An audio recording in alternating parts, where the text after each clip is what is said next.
Hi guys, my name is Marnel Dondiego and today we're going to discuss communicating in cultural fields. When we heard the word communicating, what's come up to our mind? That's right. Communicating is a two-way process between the sender and the receiver. It may be in verbal or non-verbal way. So how is communicating in cultural fields interconnected with reading visual arts? Previously, we learned about pictorial turn. From there, we come up with this phrase. Visual texts are not just wallpaper, but are always top of communication. What does this mean? Art such as visual text is not just simply an art. It conveys a message. This message is what we call communication. It is in the sense on how we perceive the art or the visual text. It's just like our wallpaper on our phones.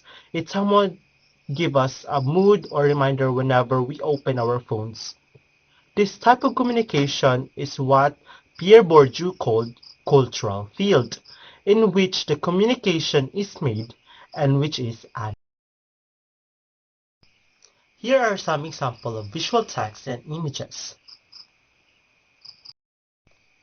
As I mentioned earlier, cultural field is where the communication is made and analyzed. According to Pierre Bourdieu, cultural field is a context or discourse, institution, values or rules and regulations which produce and transform attitudes and practices.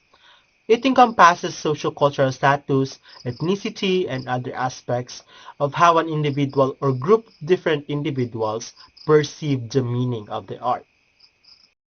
Under cultural fields, understanding the meaning is start of conflict where different individuals start to argue. This argument is defined by Mark Peter as visual regimes, meaning we do not see simply what is there. Like a certain image or an art, a hidden meaning is based on how we perceive the art. It may be in this way or in the latter part.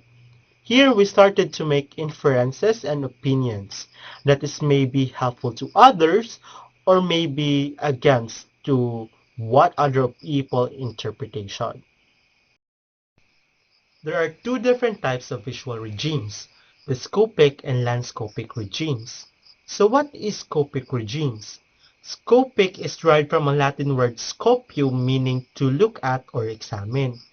So in scopic field, it is not limited to the subject's view but indicates visual angles. So it encompasses a wide vision or your gaze. So there are specific ways of seeing that are manifestation of culture. The idea of seeing is not innate but constructed culturally.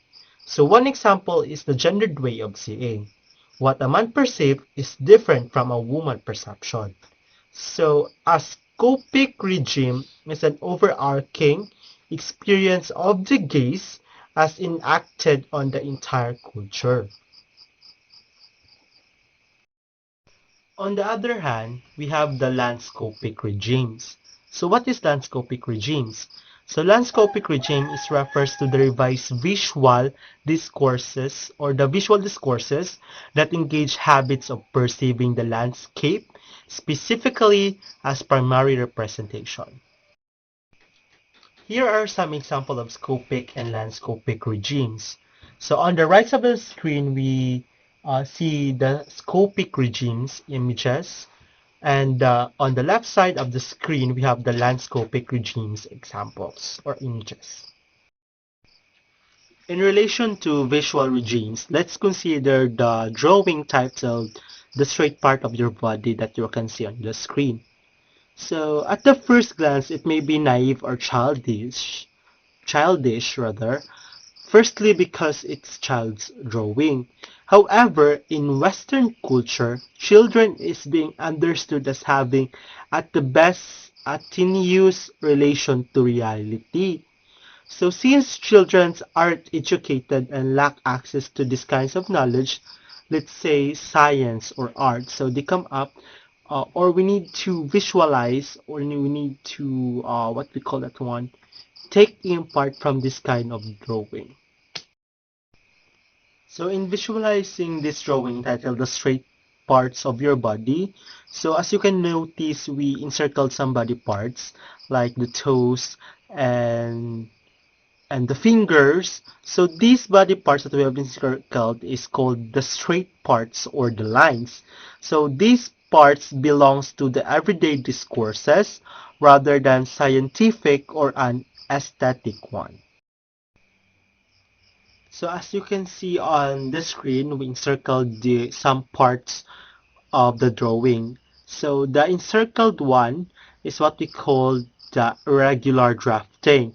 So we're going to analyze this irregular drafting, like the use of circles in the thumb and in the muscles.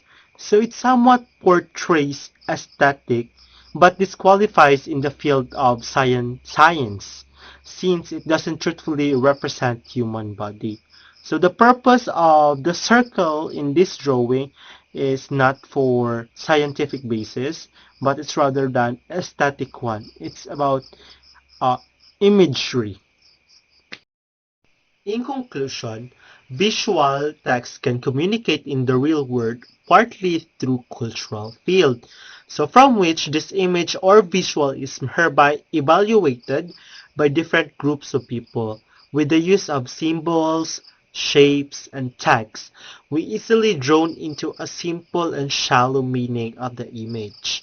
Our views or perception become more in-depth to fully understand what the image wants to convey. So that is what communicating in cultural field is all about. So here are some examples of the visual images that lies in cultural fields.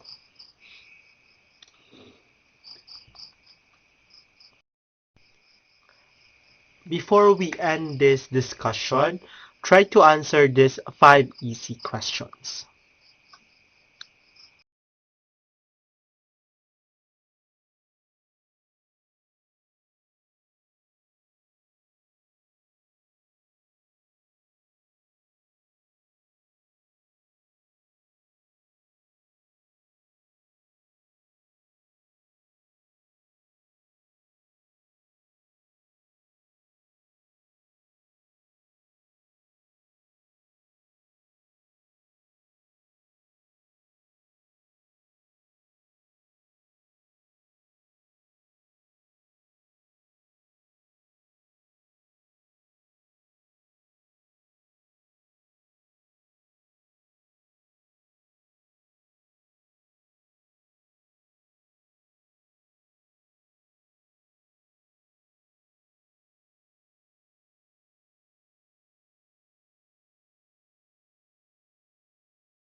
I hope you gain some essential knowledge regarding communicating in cultural fields.